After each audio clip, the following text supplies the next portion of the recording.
आज हम बात करने जा रहे हैं एक ऐसे मंदिर की जहां सबसे बड़े रहस्य के रूप में दो मूर्तियां विराजमान हैं। पहली है मां काली की मूर्ति, जिसने स्वयं एक बार खुदकुशी कर रहे ब्राह्मण को बचाया था, और दूसरी है खंडित भगवान कृष्ण की मूर्ति, जिसे आज भी पूजा जाता है।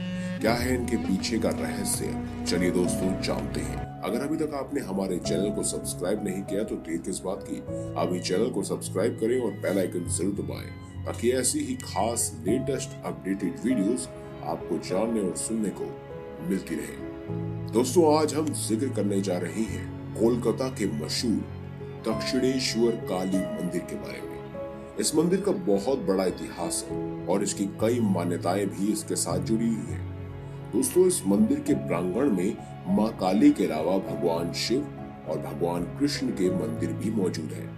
आमतौर पर खंडित मूर्ति की पूजा हम वर्जित मानते हैं, लेकिन ये इकलौता ऐसा मंदिर है जहां श्री कृष्ण की खंडित मूर्ति की पूजा की जाती है।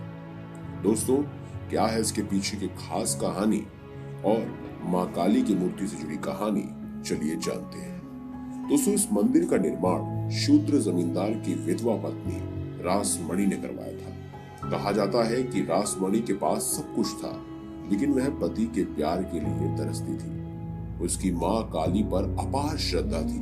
जब वह अपनी उम्र के चौथे पड़ाव पर पहुंची, उसके मन में तीर्थ करने की इच्छा जागृत हुई। तब उसने ये निर्णय लिया कि वे वाराणसी से अपनी यात्रा शुरू करेगी। ये सोचकर उसने मां काली का ध्यान किया और सो गई।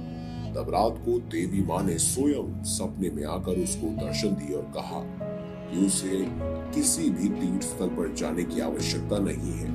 वे यहीं गंगा के किनारे उनके लिए एक मंदिर बनवा दे और उसमें उनकी मूर्ति की स्थापना करवा दे। माता ने कहा कि वह स्वयं इस मंदिर में विराजमान रहेंगी और अपने भक्तों को दर्शन देकर उन्हें आशीर्वाद प्रदान करेंगी। इसके बाद माता अंत ध्यान हो गई। उतने में रासमणि की नींद खुली और वह अपने सपने के बारे में सोचने लगी। रासमणि ने माता के कहे अनुसार वाराणसी न जाने का निर्णय लिया और गंगा के किनारे पहुंच गई। वहां जाकर उसने मां काली के मंदिर के लिए जमीन ढूंढनी शुरू कर दी। कहा जाता है जब रासमणि मंदिर के लिए जगह ढूंढ रही थी, तब एक स्थान पर पहुंचकर अचानक उसे एक आवाज आई, हाँ यही वह स्थान है, यहीं पर मंदिर बनाओ। बस फिर क्या, रासमणि के पास पैसे की कोई कमी नहीं थी। उसने फौरन ही मंदिर का निर्माण कार्य शुरू करवा दिया। ये बात है करीब 1847 की और मंदिर बनकर तैयार हुआ 1855 में। मतलब कुल 8 सालों में देवी मां काली का यह भव्य मंदिर तैयार हुआ। साथ ही ये भी कहते हैं जब इस मंदिर का निर्माण हुआ था, तब से उस समय बंगाल में कुलीन प्रथा जोरों पर थी। ऐसे में एक शूद्र महिला द्वारा बनाया गया मंदिर समाज के लोगों को स्वीकार नहीं था।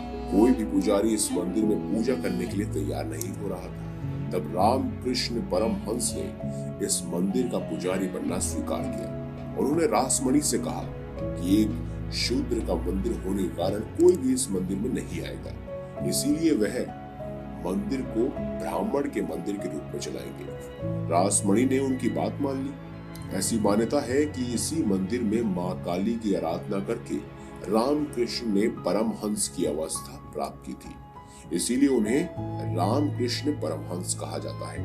माना जाता है कि रामकृष्ण अन्य पुजारियों से एकदम भिन्न थे।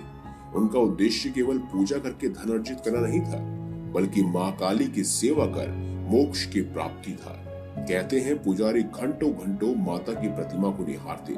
कभी कभी उन्हें माता के चरणों में बैठकर रोते हुए भी देखा गया। वे इसका इंतजार करते थे कि कब देवी मां उन्हें दर्शन देगी। उनका ऐसा बर्ताव देखकर लोग उन्हें पागल तक समझने लगे थे। एक दिन हताश होकर उन्होंने एक भयंकर फैसला लिया। उन्होंने खड़क से अपना सिर काटने के लिए जैसे ही खड़े हुए कि मां काली ने स्वयं आकर उनका हाथ पकड़ लिया और उन्हें रोक लिया। वो आत्महत्या करने जा रही थी और ऐसे में मां काली ने उन्हें रोक लिया। ऐसा कहा जाता है कि माता के दर्शन से उनका जीवन सफल हो गया था और उन्हें भौतिक जीवन से कोई मोह नहीं रहा। इसी दिन के बाद से वे जब तक जीवित रहे माता की भक्ति और सेवा करते रहे। जैसे कि हमने आपको पहले बताया था कि दक्षिणेश्वर काली मंदिर के प्रांगण में भगवान शिव और कृष्ण दोनों का ही मंदिर विराजमान है। यहाँ पर श्री कृष्ण के खंडित मूर्ति की भी पूजा की जाती है। अब ऐसा क्यों होता है, चलिए उसके बारे में जानते हैं।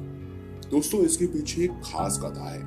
कहते हैं एक बार जन्माष्टमी के उपलक्ष्य में श्री कृष्ण की मूर्ति को भोग और आरती के पश्चात वापस उनके शयन कक्ष में ले जाया जा रहा था। तभी उनकी मूर्ति जमीन पर गिर गई और उस मूर्ति का एक पैर टूट गया। ये देखकर सभी लोग दुखी हो गए और साथ ही उन्हें इस बात का भय सताने लगा कि श्री कृष्ण नाराज होकर उन्हें दंड देंगे। उधर रासमणि भी बहुत चिंतित हुई और उसने सभी ब्राह्मणों से इस बात का हल ढूंढने के लिए कहा। तब उन सभी ब्राह्मणों ने कहा कि इस खंडित मूर्ति को नदी में बहा दो और इसके स्थान पर एक नई मूर्ति स्थापित कर दीजिए। लेकिन रासमणि को यह सुझाव बिल्कुल पसंद नहीं आया।